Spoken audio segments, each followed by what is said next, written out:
क्षमतासीन दल बा भारतीय जनता पार्टी से गोटे निरंकुश संख्यागरिष्ठतार नहीं अन्य पक्षरे विरोधी दल संख्या दृष्टि यथेष्ट दृढ़ स्थित अपेक्षाकृत किंतु से विभाजित तार कारण हूँ जे मुख्य विरोधी दल हूँ विजु जनता दल बा बीजेडी मुख्य विरोधी दल सुप्रीमो होती नवीन पट्टनायक स्वास्थ्यगत कारण नवीन पट्टनायक या पूर्व आम अनेक थर गणमाध्यम चर्चा होची नवीन पट्टनायक क्या दायित्व दे पारती एणु ताकू किभली भाव में दल भितर किसी वरिष्ठ कनिष्ठ बा नवागत एमाने किसी समर्थन कर विरोध कर गोटे संगीन परिस्थिति उपजी मुख्य विरोधी दल स्थिति है जो छोट विरोधी दल बा द्वितीय विरोधी दल जो कांग्रेस अच्छी आप जानते जो सद्यतम जो संकट से मोहम्मद मोकिम बहिष्कृत होती किभली भाव में घर असजड़ा होती रही एणु ये गोटे संगीन परिस्थिति गोटे संकटजनक परिस्थिति उत्पत्ति होती ओडिशा राजनीति रे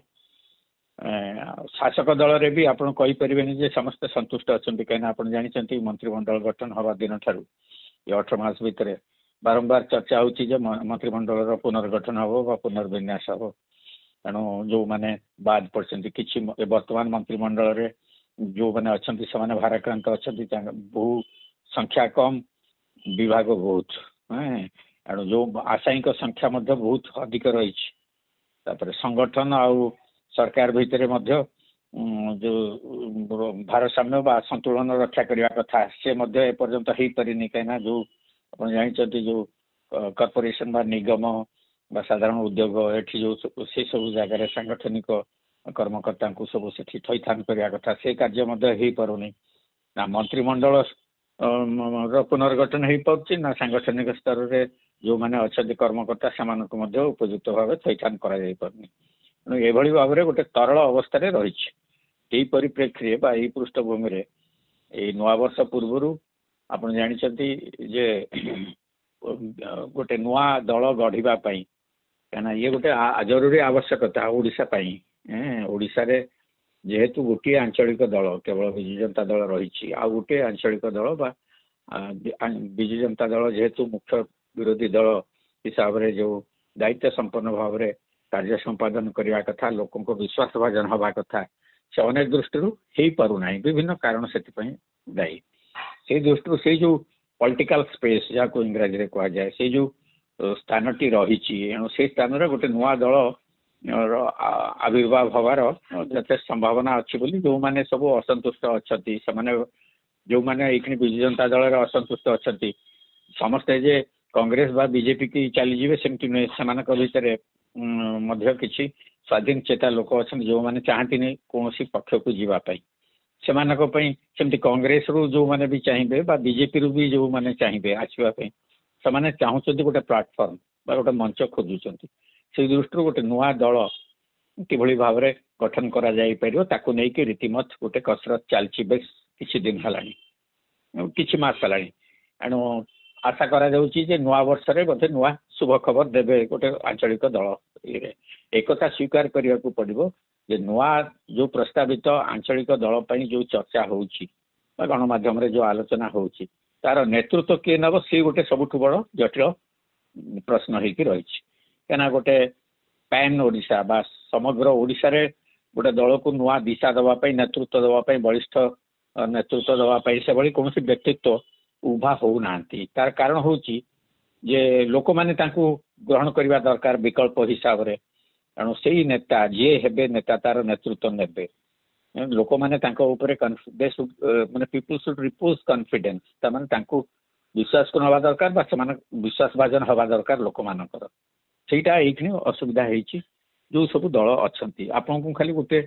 दृष्टांत छल गोटे कथा कहवाई चाहे एमती राजनैतिक विभिन्न दृष्टि राजनैतिक दल बा नेता मान लोक मैंने भरसी पारना मुझे से आस्था ना बोली किंतु गोटे विकल्प